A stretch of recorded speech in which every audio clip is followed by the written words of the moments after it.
I've had migraines for about a decade, and they suck. So when the opportunity came to do a project for my magic and medicine class, I was like, hey, I know what I'll do. I'll find an ancient remedy for migraines, something forgotten by modern medicine, something mystical and magical, and I'll cure my headaches with the power of history.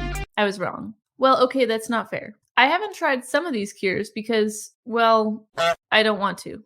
You'll see why. For my research, I'm leaning into my area of expertise, ancient Mesopotamia. That's right around here, and more specifically, here, because that's right where King Ashurbanipal assembled an enormous library about 2,600 years ago, and that library has all the medical tablets I'm referencing. According to the Mayo Clinic, a migraine is a headache that can cause severe throbbing pain or a pulsing sensation, usually on one side of the head. It's often accompanied by nausea, vomiting, and extreme sensitivity to light and sound. They didn't have a specific word for migraine in Akkadian, but they did have words for a headache, like illness of the head and hand of ghost. More on that last one in a bit. At first, I was looking at all headaches, but then I realized that the tablets covered everything from ouch, my head hurts and it makes me throw up, to ouch, my head causes seizing pain and my eyes are filling up with blood, so I had to get a little more specific. I'm sticking to the classic migraine symptoms: throbbing pain in the temples, neck pain, vomiting from headache pain, and just a general headache. I will not be talking about any treatments for headaches with paralysis, eye blood, vertigo, teary eyes, seizing pain, inflammation, fever, or aggression. Mesopotamian belief was that headaches, and diseases in general, were caused by ghost possession. Not just one singular ghost, but like the ghost of a person burned to death in a fire, or the ghost of a murderer. If you were feeling crappy, it was because a ghost was making you feel crappy. To feel better, that ghost would have to go. And for that, you'd need an exorcism.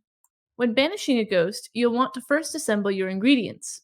The most common ones I found were gazelle sinew, lupine, sea algae, tamarisk seed, stone, and red wool. No, I don't know what kind of stone, or algae, or lupine, though it's probably one of these 5 lupines native to the Lamont area. I'd like to take a moment to give an honorable mention to some of the more disturbing ingredients that I found, including a human skull, soiled rags, human semen, and pig feces. Gross. Okay, you've got your ingredients. Congrats! Now you'll want to do an incantation. There are many to choose from, but my personal favorite goes like this. The head is angry. The head is angry. The head is furious. Oh head. Oh head. The head is angry. May King Asaralem heal it. May King Enki heal it. May King Asaluhi heal it. For that one, you'll just incant it. But most of what I found had spells that went with specific ingredients, chants, and rituals. Here's an example of a spell. Twist together red and white wool. String stone, staghorn, and date stone on the twine. Tie 7 knots, and with each knot, you'll recite the incantation. Oh headache, oh headache, oh headache of mankind. Oh headache of the gods. The headache is a disease that is to be alleviated. May the headache that has been placed upon mankind be alleviated. Then tie the string to the temple of the afflicted, and they will recover. Now, you might be like, alright, I did all that, but my ghost still won't leave. Never fear.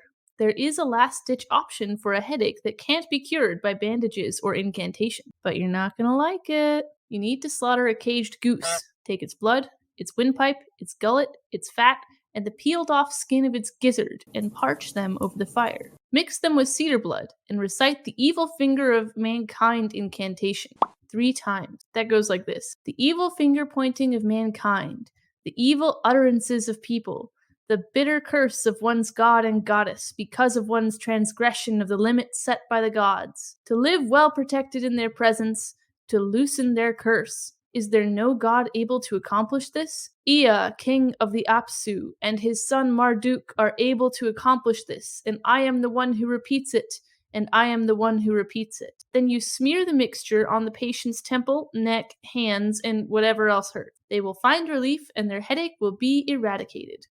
Oh no, the goose thing didn't work. Am I doomed to have a migraine forever? No. Your headache should be gone by morning, and you along with it. There was a pretty grim outlook for migraine sufferers, at least according to the tablets I referenced. If you vomit a lot and can't rise from bed, you will die. If your headache hurts from sunset until the morning watch, you will die. And if your headache makes you cry out a lot and your temples throb, you will die.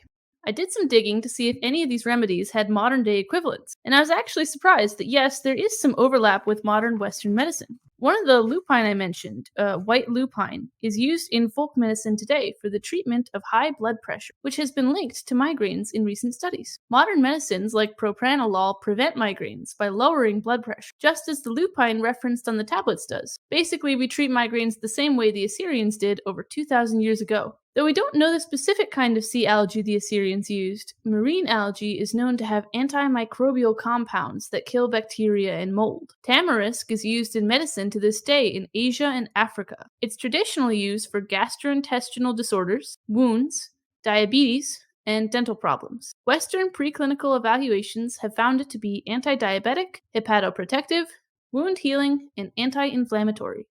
So the big question, am I going to apply any of this to my own migraines? Sadly, most of the spells are beyond my capability to easily do. The ingredients are very specific to the time and place they were written for. I don't really know what it would take to get a gazelle sinew to experiment with, but I'm pretty sure it would be more inconvenient for me than for an Assyrian in the 7th century BCE. I might give an incantation or two the good old college try, but nah, I'm good leaving most of it to ancient history. Next time I get a migraine, I'll probably just take an Advil and be grateful I'm not getting smeared with dried goose intestine. If you want to learn more about Mesopotamian medicine, I highly suggest the Nineveh Medical Encyclopedia, which I linked in the description. I thought my topic was going to be too niche to find sources, but they had everything I needed, easily organized, and much more besides. Happy learning!